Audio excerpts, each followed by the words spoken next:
Nobody in that room had an exit, not the men with money, not the men with guns, and definitely not the men who thought fear was enough to own Harlem. I could feel it before anyone spoke. That tight pressure in the chest that tells you somebody already made a move and didn't bother telling you. Deals like that never come wrapped in paper. They come wrapped in silence. And silence in my line of work is never empty. America was bleeding dry back then. You didn't need a newspaper to know it. You saw it in the way men stared at the ground, in the way coins were counted twice before they were spent. Legitimate business folded like bad hands. Stores went dark. Promises stopped meaning anything, but there was still money moving, quiet money, nervous money. Hope money scraped together in nickels and dimes. It moved through back rooms, church basements, beauty parlors, shoeshine stands. Harlem didn't stop breathing just because the country did, and that made it dangerous. Because when desperation piles up in one place, predators smell it from far away. Chicago smelled it first. Out there, they were used to taking cities by force. Loud men, fast guns, streets soaked until resistance learned to keep its head down. And the man at the top of that food chain, he didn't like borders, didn't respect them. If something made money, he believed it already belonged to him. All he had to do was reach.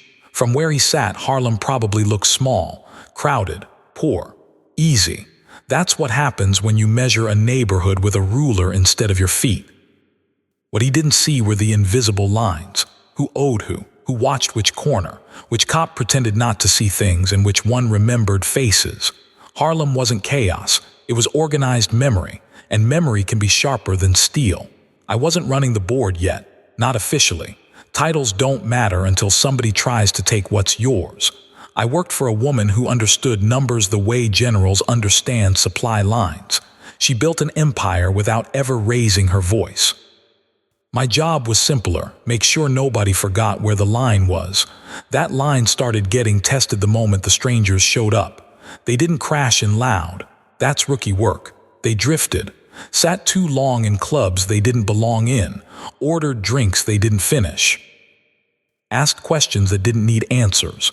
Suits too clean, shoes too new. They watched hands, not faces, counted cash instead of listening to music. Harlem noticed immediately. Word travels fast when people care about their block, faster than telegrams, faster than threats. By the time the whispers reached me, they already had names. Chicago boys, Midwest accents, cold eyes. I listened, I ate. I didn't rush anything. When somebody wants something badly, they always start with politeness. The violence comes later. That's how you know they think they're stronger than you. The invitation arrived right on time. Neutral ground. Midtown, a table meant to look respectable. Respect is another thing people fake when they plan to steal from you. The bankers were nervous. I don't blame them. They had families, futures, things to lose. They'd heard the stories everybody hears. Cities turned quiet overnight, men erased without paperwork. Fear does half the work before a gun ever leaves a coat. The offer was simple, too simple.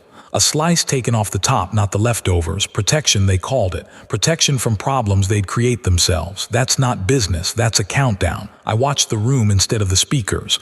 Watched shoulders tight. Watched eyes drift toward the floor. That's the moment everything gets decided. When someone's about to fold. I stood up before it happened, not fast, not angry. Speed gives away intention. I let the silence stretch. Let them wonder who I was. What I was willing to do. I spoke soft enough that they had to lean in.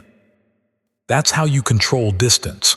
I didn't threaten them, I corrected them. Maps lie when you don't walk the streets. And they had never walked these streets, not really. They laughed. Men like that always do. Laughter is how they hide the fact that the room just shifted. I told them to leave. Told them they were visitors overstaying their welcome. Told them daylight was their friend and night was. They left angry. Angry men rush. Rushing men make mistakes. The bankers stared at me like I'd signed their death warrants. I told them to go home, lock up early, hug their kids. Tonight wasn't for negotiation anymore. Because when someone like that gets embarrassed, they don't send letters, they send cars. And as I stepped back into Harlem, I could already feel the city tightening its grip. Rooftops waiting, alleys listening, streets ready to close like a fist. Chicago thought they were coming hunting. They didn't know they'd already walked into a trap. Chicago didn't sleep on insults, they answered them. By nightfall, Harlem felt different, too quiet. Like the city was holding its breath, waiting to see who'd blink first.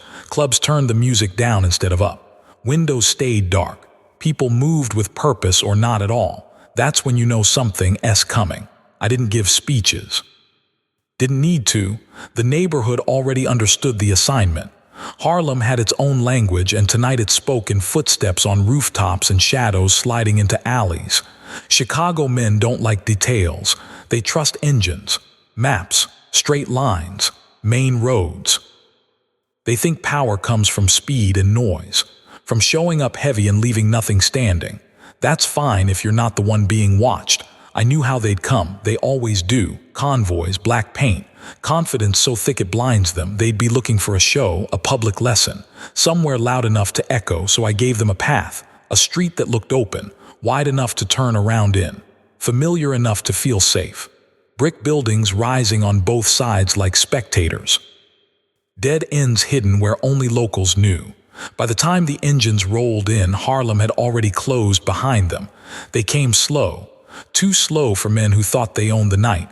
Windows down, metal breathing out into the dark, fingers itching, smiles half-formed. That's the thing about hunters who never get hunted. They don't recognize the moment the roles switch. The block sealed itself without a sound.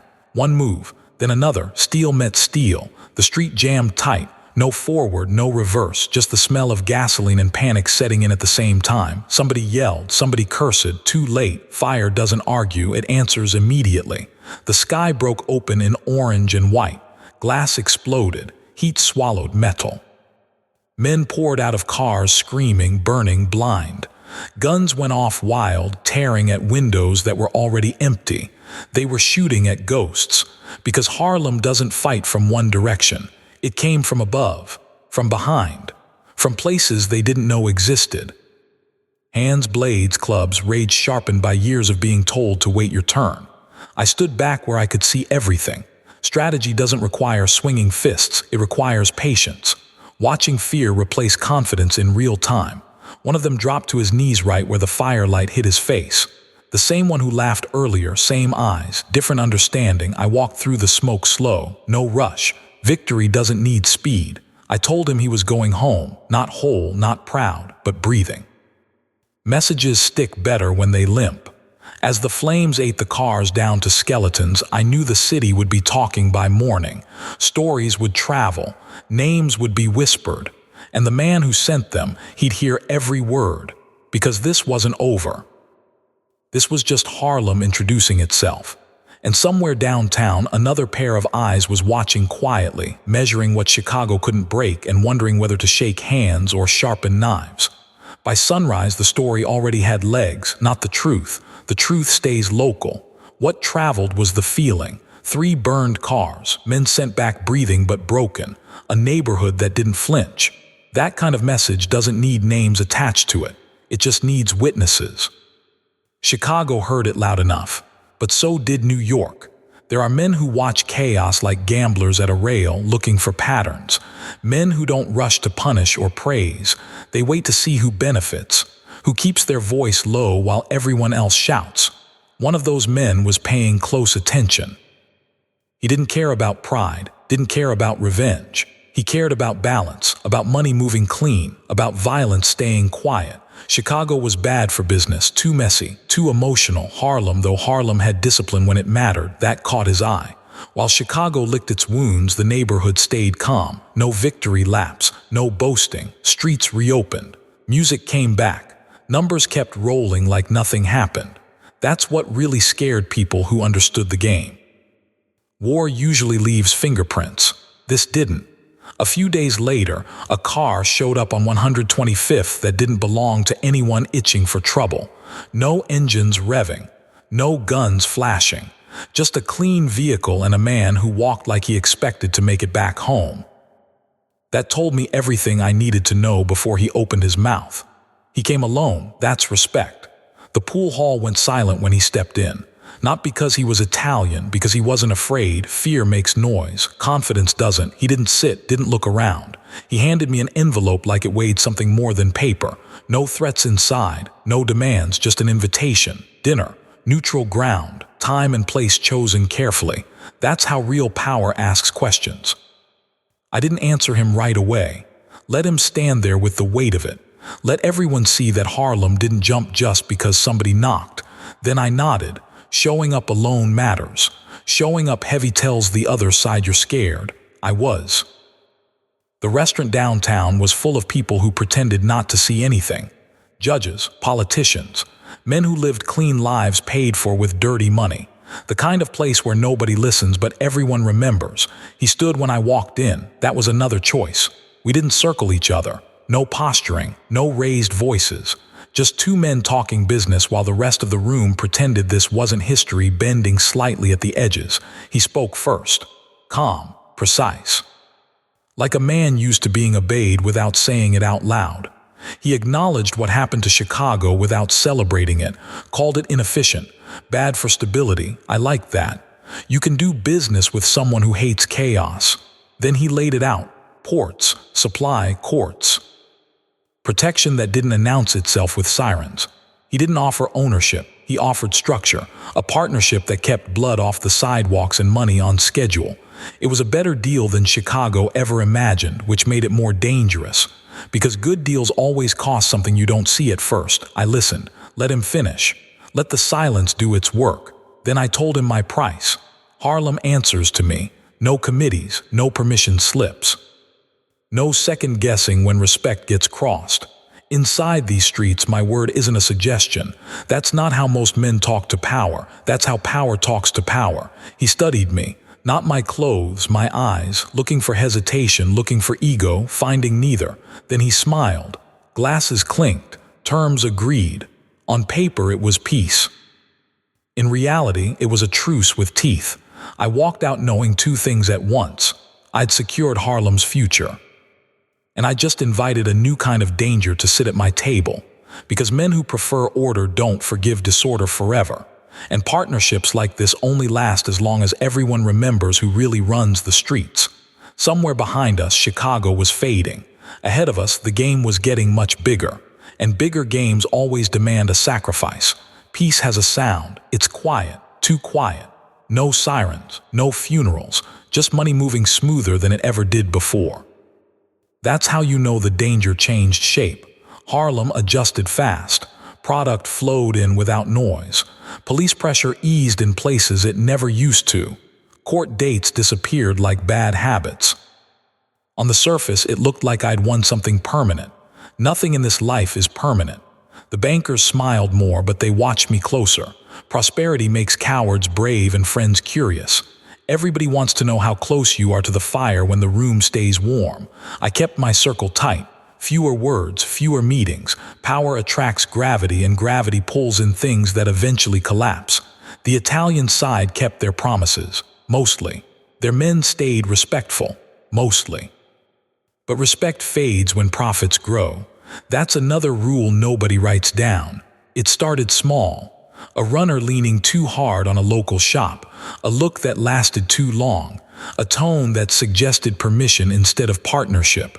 I corrected it quietly. The problem with quiet corrections is that some people never hear about them. They only hear the money. That's when I noticed new faces hanging around corners they didn't need to be on. Young ones, hungry ones, talking big about change, about taking things further, about not needing old rules. They didn't come from Chicago. They didn't come from Italy. They came from right here. That's the betrayal nobody warns you about. Not the outsider trying to take your crown. The insider wondering why you still wear it. Word reached me that some of the younger crews were tired of waiting their turn. Said I was too careful, too diplomatic. Said I'd made Harlem safe for everyone except ambition. I let them talk.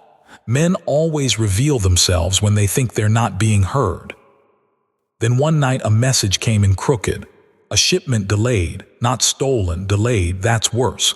Delay means somebody's testing leverage, seeing how fast you react, who panics first. I didn't move troops, didn't make calls, I went for a walk. Harlem at night tells the truth if you know how to listen. Footsteps change. Conversations stop half a second too late. Respect doesn't vanish, it hesitates. I felt it in my chest before I confirmed it. Someone was trying to force a choice. Either I crack down hard and remind everyone who's in charge, or I hesitate and let them believe the crown is negotiable. Both paths cost blood, and somewhere downtown, the men who preferred order were watching closely. Partnerships don't survive weakness. They don't survive unpredictability either. That's the trap. If I moved too loud, I looked unstable. If I moved too soft, I looked finished. By the time I got back to my place, I already knew this wasn't about shipments or territory anymore. It was about succession. And the most dangerous question in any empire is never, who's in charge? It's, how much longer? Because when that question starts circulating, someone has already decided to answer it for you. I didn't confront anyone, that's what they expected. When men start whispering about the future, they want the present to panic. They want emotion, overreaction, proof that the crown is heavy, so I made it light. Shipments resumed. Money stayed on schedule. No public punishments, no meetings called. On the surface, nothing changed. That's what made them nervous. Power that doesn't react is harder to read than power that explodes. I started pulling threads instead of levers. Quiet conversations. Late-night walks with men who'd been around long enough to remember when Harlem wasn't safe at all. I didn't ask questions, I let them talk. Loyalty has a sound too. You can hear it when it's real. Names came back to me without being requested. One crew in particular thought timing was on their side. Young, armed, convinced the Italians would back them if things shifted. That's the lie ambition tells when it's tired of waiting. They plan to make their move clean. No spectacle, just remove the center and let the structure collapse naturally. That's how amateurs imagine power works. I let their plan ripen. The night they chose was wrong from the start.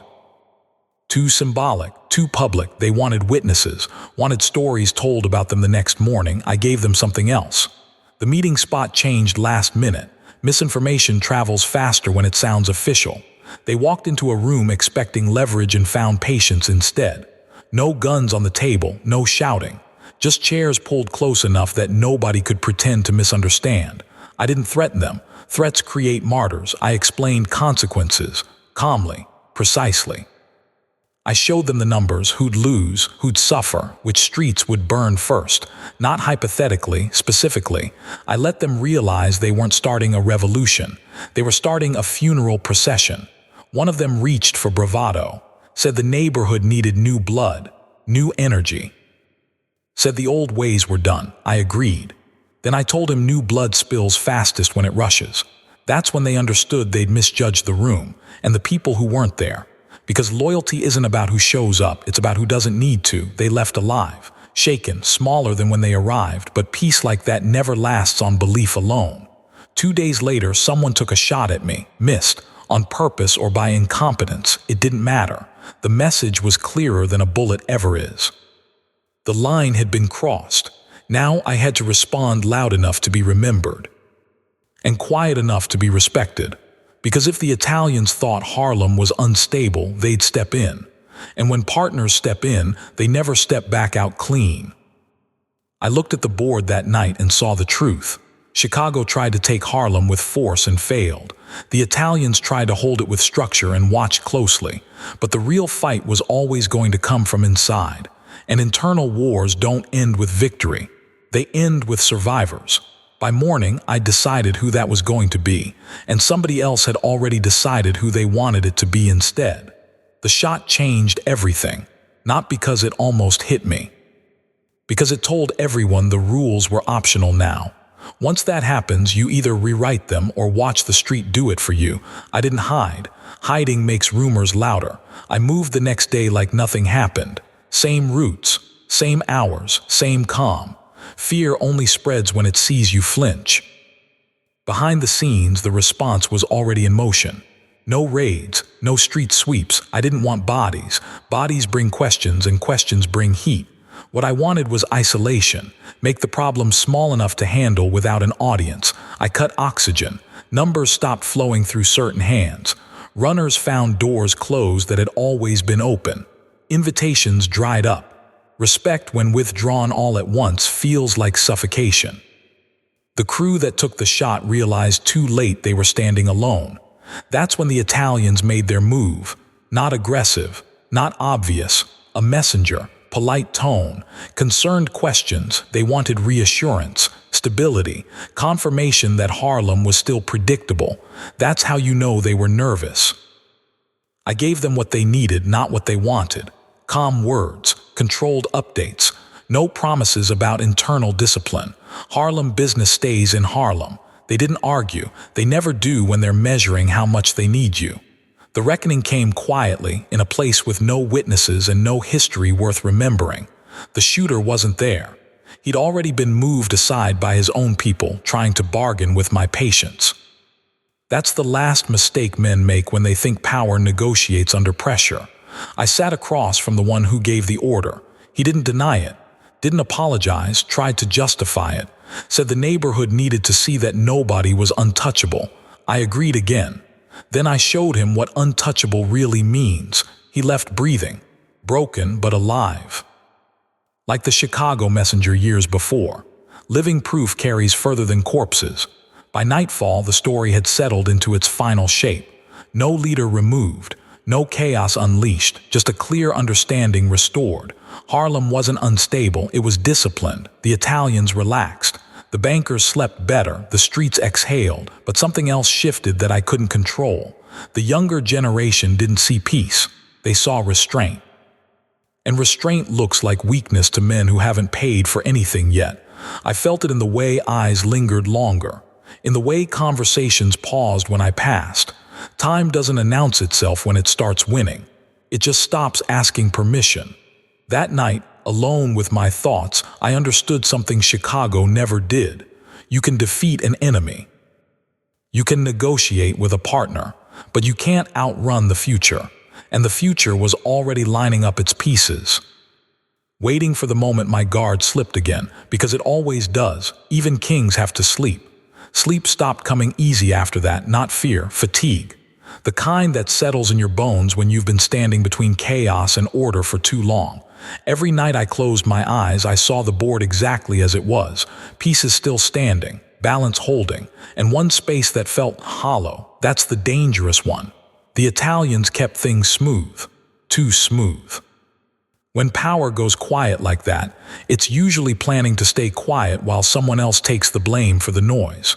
They let Harlem run itself, watched from a distance, and waited to see which way the wind leaned. The streets stayed calm, business stayed clean. On paper I'd won, but men don't challenge you when they think you're weak. They challenge you when they think you're tired. That's what I missed. It started with loyalty drifting instead of breaking, a meeting rescheduled twice, a message delivered late, small disrespect dressed up as misunderstanding, each one harmless alone. Together they spelled something else. Succession doesn't announce itself with gunfire. It starts with patience. I caught wind of a gathering I wasn't invited to. Not a takeover, not yet. A conversation about the future, about how Harlem might look with fresh leadership, about whether peace was still profitable. That kind of talk doesn't stay talk for long. I could have crushed it immediately. Could have reminded everyone what happens when lines get crossed, but that would have proved their point. That the old man still needed force to be heard. Instead, I waited. I let them believe I didn't know. The meeting happened in a place chosen for symbolism, somewhere public, somewhere safe, somewhere they thought history would protect them. I didn't go. I sent someone else. Not a killer, not a threat. Just a reminder in the form of information only I should have had, who attended, who spoke first, who hesitated, who smiled when certain names were mentioned. By the time they realized the room wasn't private, it was already over. Fear returned to Harlem that night, but not panic, calculation. Men started asking themselves questions they didn't like answering. Who's watching? Who's listening? Who's already ahead of me? That's when control comes back, or so I thought. Because late that same night I got word of a second gathering, smaller, quieter, no symbolism, no speeches, just a decision being made without ceremony. And this time, one of the names mentioned was mine, not as a problem, as a past tense. That's when I understood the truth I'd been avoiding. This wasn't rebellion, it was transition. Someone didn't want my territory, they wanted my ending, and they were willing to wait as long as it took. Or move fast enough that I wouldn't see it coming. Either way, the clock had started, and I wasn't the one who set it. The city didn't change overnight. That's how endings really happen. Not with explosions, but with routines continuing while something vital loosens underneath. Harlem still woke up, stores opened. Money moved, but the rhythm was off just enough that I could feel it. I stopped pretending this was about control. It was about time. My body had started sending messages I didn't like answering. Tightness in the chest. Breath coming shorter than it used to. Prison years have a way of collecting their debt with interest, and I'd spent enough time behind walls to know when something's overdue. The younger crews saw it too. They mistook wear for weakness. That's another classic error. Age doesn't slow strategy, it sharpens it, but strategy only works if you're still standing. I decided to end the uncertainty on my terms, not with violence, not with speeches, with presence. I went back to the places that mattered, sat where deals had been made, ate where plans were born, let people see me exactly as I was, calm, upright, still paying attention. That unsettled them more than threats ever could. The Italians noticed the shift before anyone else. They always do. They sent another quiet inquiry, not about business, about me. How long I planned to stay involved. What succession looked like. That question tells you everything. Partners don't ask that unless they're preparing for life after you. I didn't give them an answer. Instead, I reminded them of something they already knew. That Harlem ran smooth because I kept it that way. That any change would come with friction. And friction always attracts attention. They backed off. For now. The real danger wasn't outside anymore. It was the belief spreading through the streets that history had already turned the page. One evening, I sat down for a meal with men who'd been there since the beginning. No guards, no ceremony, just food and conversation. We talked about nothing important. That's how you test loyalty. Important topics make liars careful. Halfway through, the pressure hit again. Harder this time. I felt my hand shake as I set the cup down. Nobody spoke. They didn't need to. I smiled. Finished the meal. Walked out on my own. Later that night, I heard the final rumor. Someone was saying I wouldn't make it through the year, not as a threat, as a schedule. That's when I realized the future wasn't waiting anymore. It was already acting, and no amount of planning stops what the body decides on its own. The streets might still listen to me, but time had stopped negotiating, and the last move on the board was no longer mine to make. Morning came soft, too soft. That's how you know something's wrong. The city usually hums even when it's pretending to rest. That day, Harlem felt respectful, like it already knew. I went where I always went. Same booth, same order, no entourage, no armor. A man shouldn't need protection from his own neighborhood if he did his job right. The coffee tasted the same. That bothered me. Men who plan ambushes rush. Men who plan endings let things stay normal. We talked. Laughed a little. Old stories, safe ones, the kind you tell when nobody wants to acknowledge what's circling the table. I could feel the weight in my chest again, heavier now, like someone pressing a hand there and refusing to move. I didn't fight it. That's the thing about real power, it teaches you when not to struggle. My vision narrowed, sounds stretched. Faces leaned closer, worried now, voices finally losing their calm. Someone called my name. Someone else stood up too fast. Chairs scraped. Panic tried to enter the room late. I stayed seated. I remember thinking how strange it was that after all the guns, all the deals, all the nights spent calculating who would betray who, this was how it ended. No warning shot. No enemy stepping out of the shadows. Just time collecting its debt. As the room blurred, one thought stayed sharp. They could take my seat. They could take my roots. They could even take my money. But they'd never take what made Harlem hold, because fear fades. Violence gets forgotten, but order teaches people how to live without you. The noise rushed back all at once. Hands on my shoulders, someone shouting for help, someone praying, someone crying like they already knew. I leaned back, breath shallow now, eyes fixed on nothing in particular. Outside, Harlem kept moving. And somewhere, men who thought they were next in line smiled too early. not realizing the city was about to test them the way it tested everyone, because kings don't disappear. They leave vacuums, and vacuums don't stay empty for long. The city filled the space before anyone could claim it. That's the mistake men make when someone like me goes quiet. They think the absence means permission. They rush in loud, trying to plant flags where understanding used to live. Harlem didn't reward that. The days after felt heavier than any night of gunfire ever had. Stores closed early without being told. Corners stayed empty out of respect, not fear. People moved slower, like the ground itself was asking questions. Everybody wanted to know the same thing, even if they didn't say it out loud. Who's next? The Italians waited. That surprised some people. It shouldn't have. They understood something the younger crews didn't yet. You don't grab a throne while it's still warm. You let the heat burn the impatient ones first. Chicago stayed quiet. Pride wounded that deep doesn't heal fast. They de-learned their lesson years ago and never forgot it. Inside Harlem, the contenders started revealing themselves without realizing it. Meetings got louder, promises got cheaper. Men started mistaking volume for authority. That's when the streets began correcting them. A deal fell apart here. A shipment vanished there, not stolen, redirected. The old channels still worked, they just didn't answer everyone anymore. Order has memory. The men who'd stood beside me the longest didn't rush to lead. They stabilized, kept things boring. Boring is survival when everyone else is itching to prove something.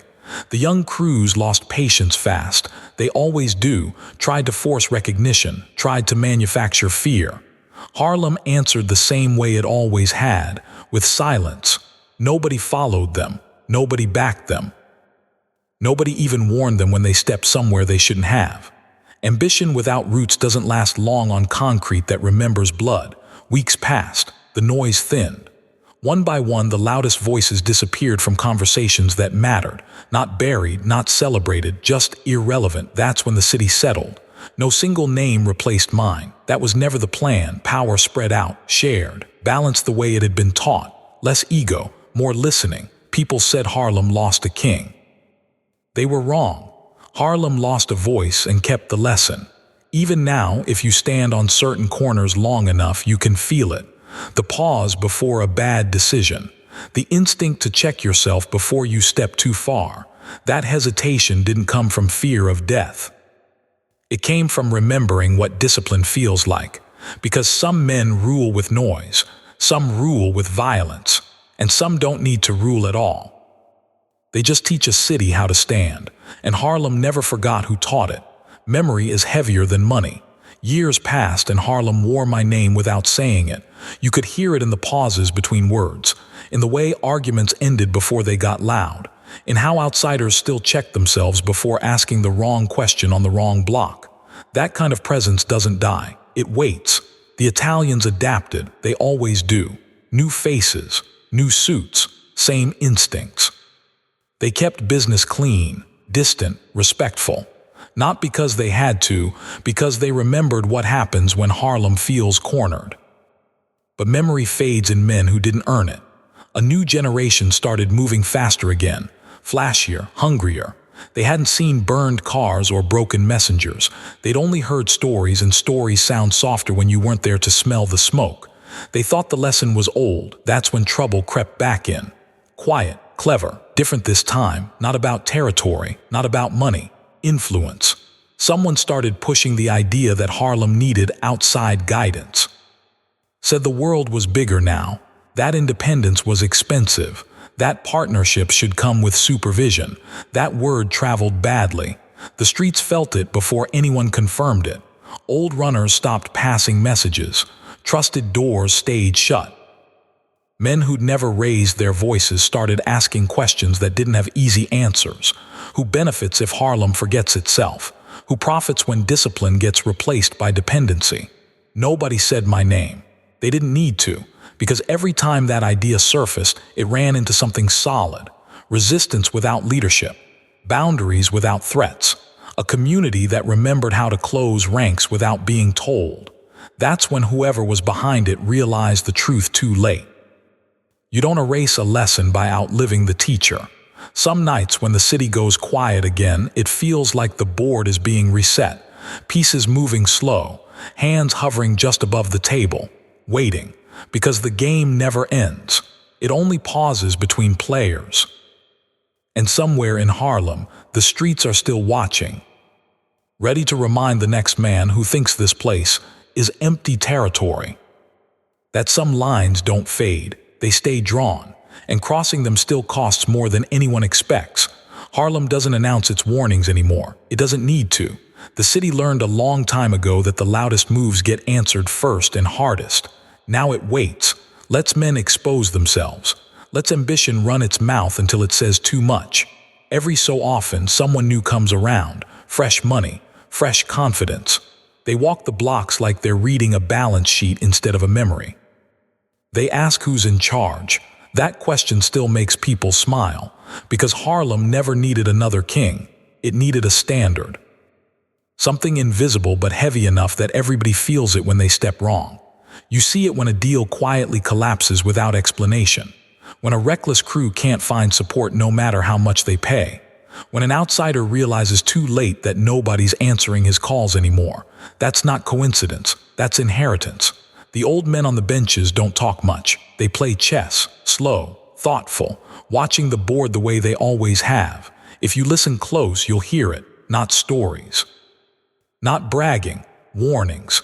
They'll tell you Harlem isn't hostile, it's selective. They'll tell you power here doesn't shout, it observes.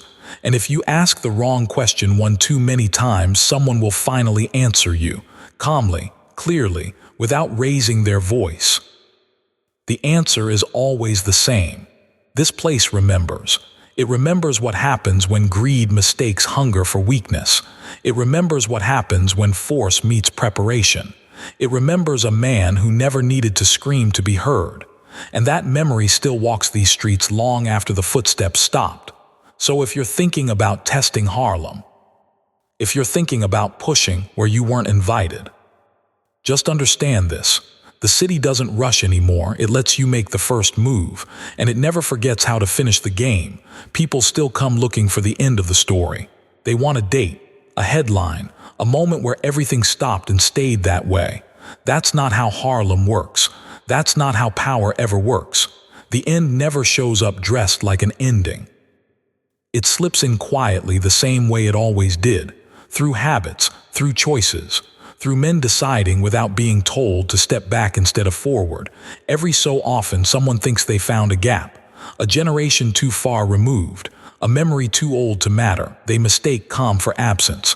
They mistake silence for vacancy. That's when the streets lean in, not to threaten, not to perform, just to watch.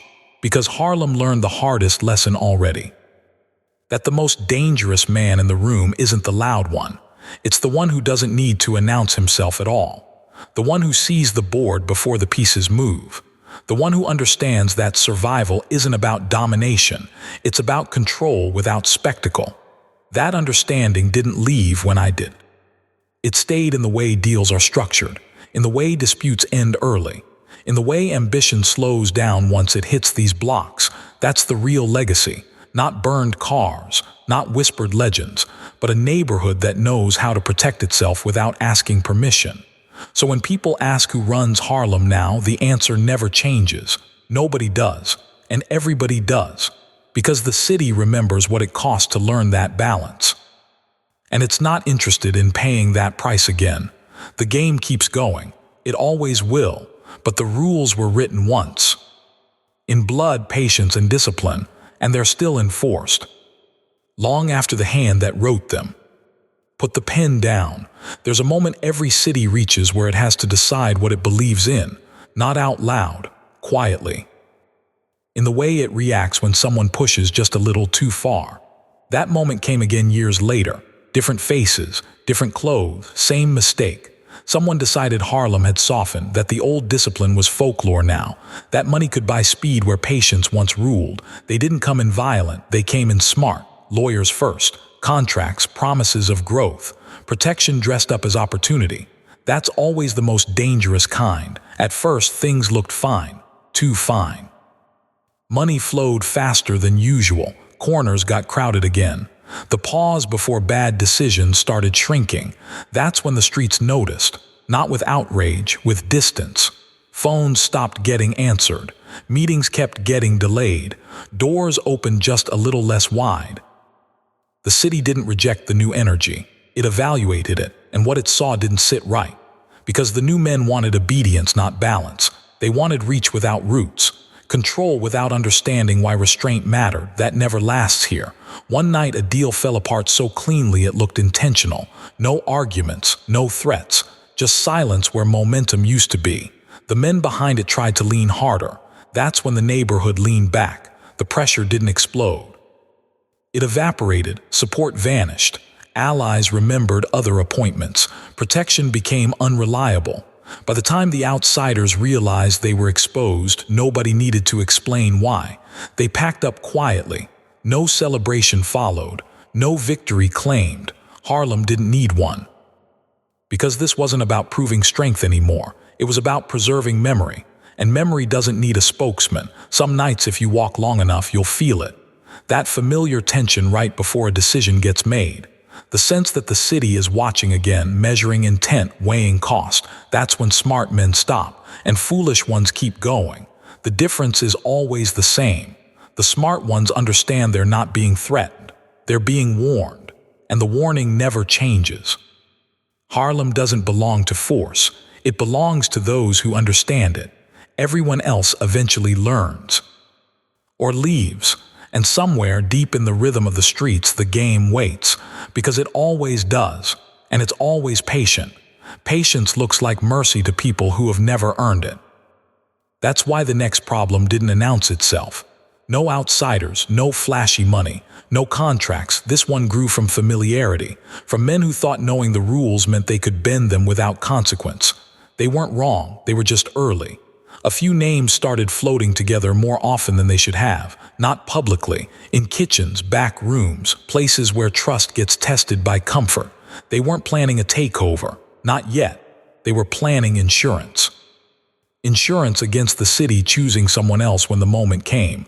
That's when you know ambition is scared. I wasn't there to stop it, but the habits I left behind were. The pauses, the checks, the instinct to ask one more question before saying yes. Those habits slowed everything down, slow enough to be seen. One night a messenger tried to move faster than the street allowed, passed a word where silence was expected. He didn't get hurt. He didn't get threatened. He just got corrected. By morning, the message he carried had changed shape. Names dropped off it, plans thinned out. What looked like momentum the night before felt fragile by noon. That's how control really works. Not by crushing plans, but by making them doubt themselves. Still, doubt doesn't kill ambition. It sharpens it. Someone decided the only way forward was to force clarity, make the city choose, make people declare sides. They figured once that happened, the balance would break. They picked the wrong moment, because Harlem doesn't choose under pressure. It waits until pressure reveals who doesn't belong. The night they made their move, it didn't look like violence. It looked like coordination. Phones ringing, doors opening, meetings overlapping, too much motion at once. That's when the city went still. No response, no resistance, just absence. Men didn't show, calls didn't connect. Safe places weren't safe anymore, not because they were dangerous, but because nobody stood behind them. By dawn, the choice had been made without a word spoken. Not against anyone, for the city.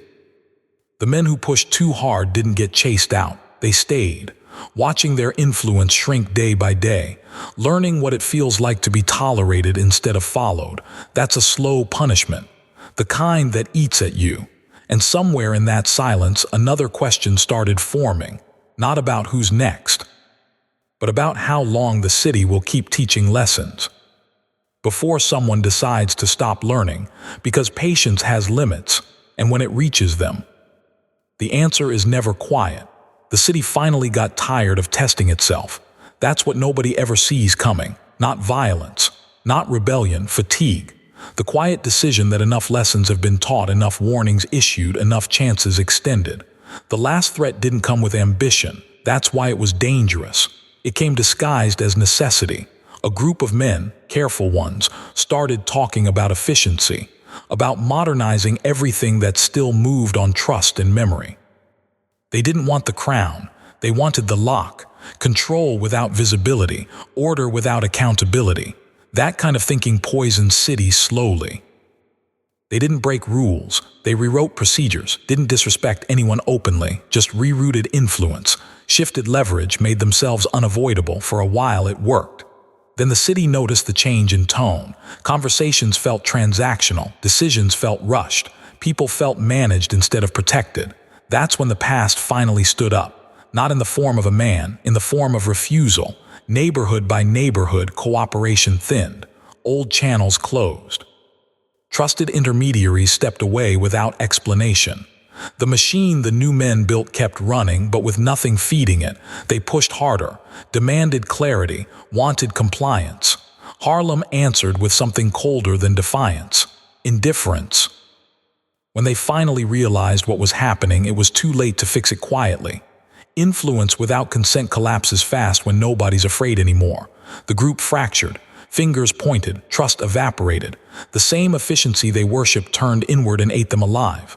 No bodies, no headlines, just relevance disappearing overnight. By the time the dust settled, the board looked familiar again. Balanced, open, unclaimed, not leaderless, free. That's when the city made its final decision. No more kings, no more heirs, no more men trying to become history, only stewards, temporary, accountable, replaceable. Harlem didn't need a ruler anymore. It had learned how to rule itself. And that was the one outcome nobody, friend or enemy, had ever planned for. The game didn't end. It outgrew the players. Nobody announced it. That's how you know it was real. Harlem didn't hold a meeting, didn't crown a name, didn't carve a new face into memory. The streets just kept moving, cleaner, quieter, sharper. The old rules were still there. They just weren't owned by anyone anymore. Men still did business. Money still changed hands. Trouble still knocked once in a while. But it never stayed long. The city had learned how to absorb pressure without breaking. How to correct itself without spectacle. That was the final lesson. People still talk, of course. They always will. They tell the old stories in low voices, about fires in the street, about men sent back breathing so others would listen, about a time when Harlem had to prove something to the world. But those stories don't scare anyone anymore. They instruct. If you listen close to the rhythm of the place, you can hear it, in the pauses before a bad decision, in the way smart men choose restraint over speed, in how outsiders still feel the need to ask permission even when no one answers. That's legacy, not a statue, not a title, a standard that survived the man who said it. I didn't leave behind an empire. I left behind a city that knows how to stand when someone tries to bend it. And that's why, even now, Harlem doesn't need a warning shot. The message is already in the air. You don't conquer this place. You don't buy it. You don't rush it. You respect it. Or you disappear into its memory, quietly, exactly the way it likes. Years later, the streets still pause before they speak. Not out of fear, out of habit. Harlem learned something the hard way, that power doesn't live in men forever. Men pass, bodies fail, names fade, but discipline, once taught deeply enough, becomes instinct. That instinct still walks these blocks. It shows up when a bad deal dies before it's signed, when a loud man realizes no one's listening, when an outsider feels watched without seeing a single face. They'll never say why. They don't have to. Because the city remembers a time when someone stood still while the world pushed, when force met patience and lost, when Harlem decided it would rather govern itself than kneel to anyone who mistook hunger for weakness. No statues mark that lesson. No plaques explain it. But it's there, in the silence before chaos, in the restraint that stops violence before it starts, in the understanding that this place doesn't belong to whoever wants it most. It belongs to whoever understands it best. And every now and then, when the night is quiet enough, it feels like the city is still thinking 3 moves ahead, making sure the game is never played the same way twice.